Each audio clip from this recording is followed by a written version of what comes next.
The second reading comes from Matthew 26, 47 through 75. The words were barely out of his mouth when Judas, the one of the 12, showed up, and with him a gang from the high priests and religious leaders, brandishing swords and clubs. The betrayer had worked out a sign with them. The one I kiss, that's the one. Seize him. He went straight to Jesus, greeted him, "How are you, Rabbi?" and kissed him.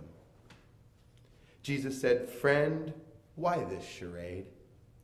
Then they came on him, grabbed him, and roughed him up. One of those with Jesus pulled his sword and, taking a swing at the chief priest's servant, cut off his ear. Jesus said, "Put your sword back where it belongs.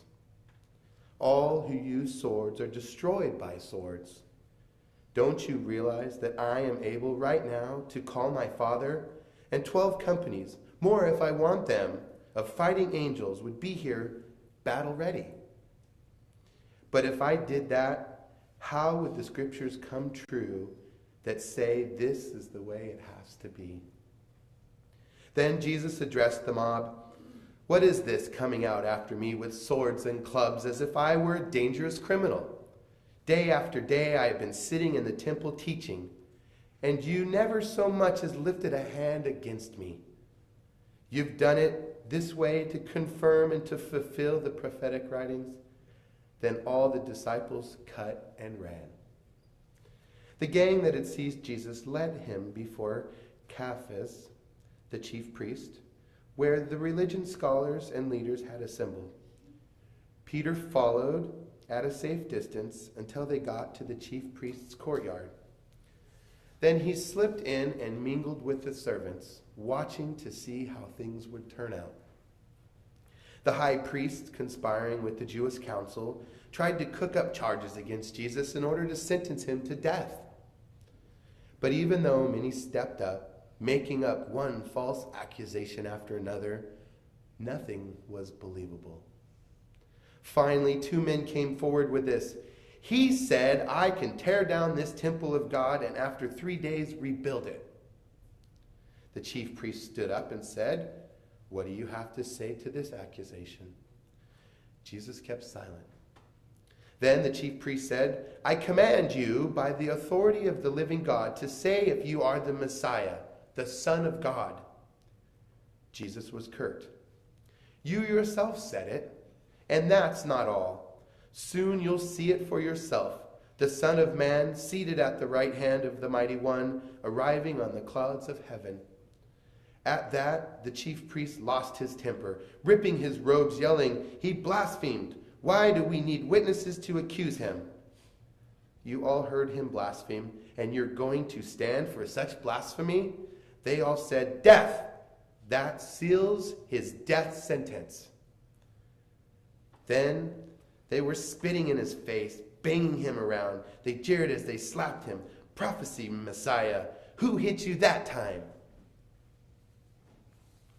All this time, Peter was sitting out in the courtyard. One servant girl came up to him and said, "You were with Jesus the Galilean." In front of everybody there, he denied it. "I don't know what you're talking about." As he moved over toward the gate, someone else said to the people there, "This man was with Jesus of Nazareth." Again, he denied it, salting his denial with an oath, "I swear, I never laid eyes on the man." Shortly after that, some bystanders approached Peter. "You've got to be the one of them. Your accent gives you away."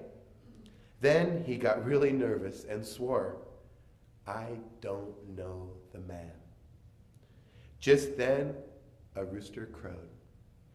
Peter remembered what Jesus had said, "Before the rooster crows, you will deny me 3 times."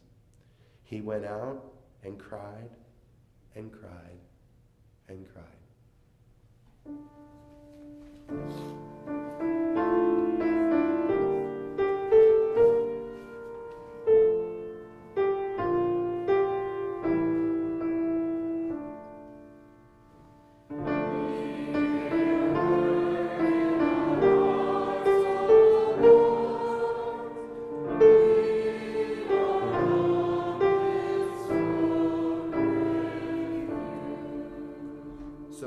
going to sing verse 2 of hymn number 290, Go to Dark Gethsemane.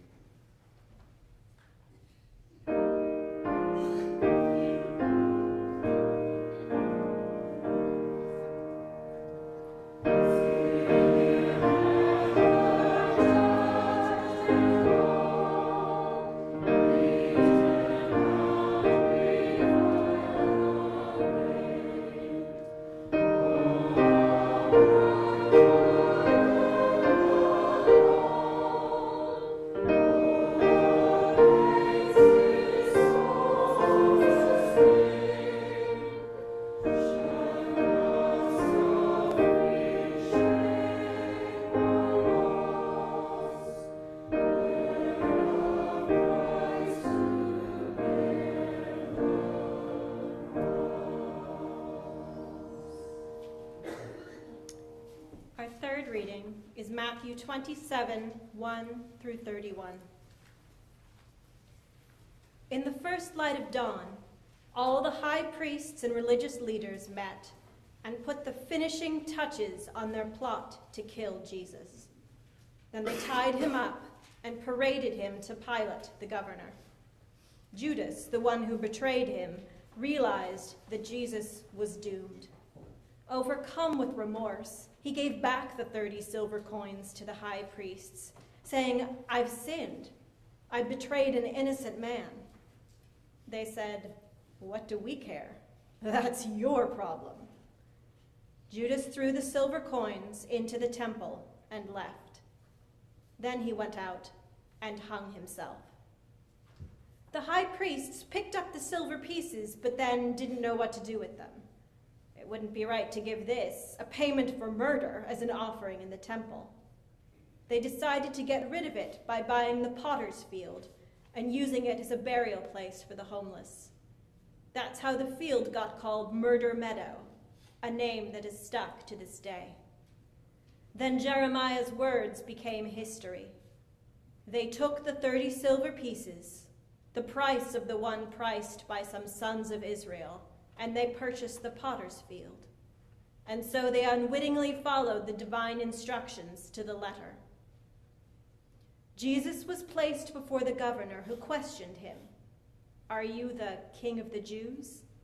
Jesus said, If you say so. But when the accusations rained down hot and heavy from the high priests and religious leaders, he said nothing. Pilate asked him, Do you hear that long list of accusations? Aren't you going to say something? Jesus kept silence, not a word from his mouth. The governor was impressed. It was an old custom during the feast for the governor to pardon a single prisoner named by the crowd. At the time, they had the infamous Jesus Barabbas in prison. With the crowd before him, Pilate said, Which prisoner do you want me to pardon? Jesus Barabbas or Jesus the so-called Christ? He knew it was through sheer spite that they had turned Jesus over to him. While the court was still in session, Pilate's wife sent him a message. Don't get mixed up in judging this noble man. I've just been through a long and troubled night because of a dream about him. Meanwhile, the priests and religious leaders had talked the crowd into asking for the pardon of Barabbas and the execution of Jesus. The governor asked, Which of the two do you want me to pardon? They said, Barabbas! Then what do I do with Jesus, the so-called Christ? They all shouted, Nail him to a cross! He objected, But for what crime? But they yelled all the louder, Nail him to a cross! When Pilate saw that he was getting nowhere and that a riot was imminent, he took a basin of water and washed his hands in full sight of the crowd, saying, I'm washing my hands of responsibility for this man's death. From now on, it's in your hands, your judge and jury. The crowd answered, We'll take the blame, we and our children after us. Then he pardoned Barabbas, but he had Jesus whipped and handed over for crucifixion. The soldiers assigned to the governor took Jesus to the governor's palace and got the entire brigade together for some fun. They stripped him and dressed him in a red toga. They plaited a crown from branches of a thorn bush and set it on his head. They put a stick in his right hand for a scepter, and then they knelt before him in mocking reverence. "Bravo, King of the Jews," they said. "Bravo." Then they spit on him and hit him on the head with the stick.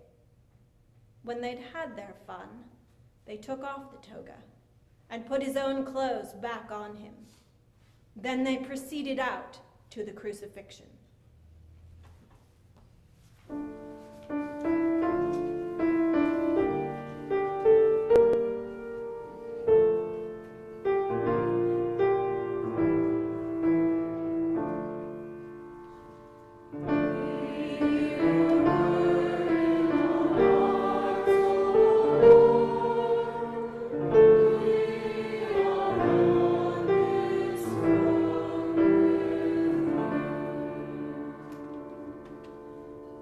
Please join us in singing hymn number 285, verses 1 and 3, "To Mock Your Reign, O Dearest Lord."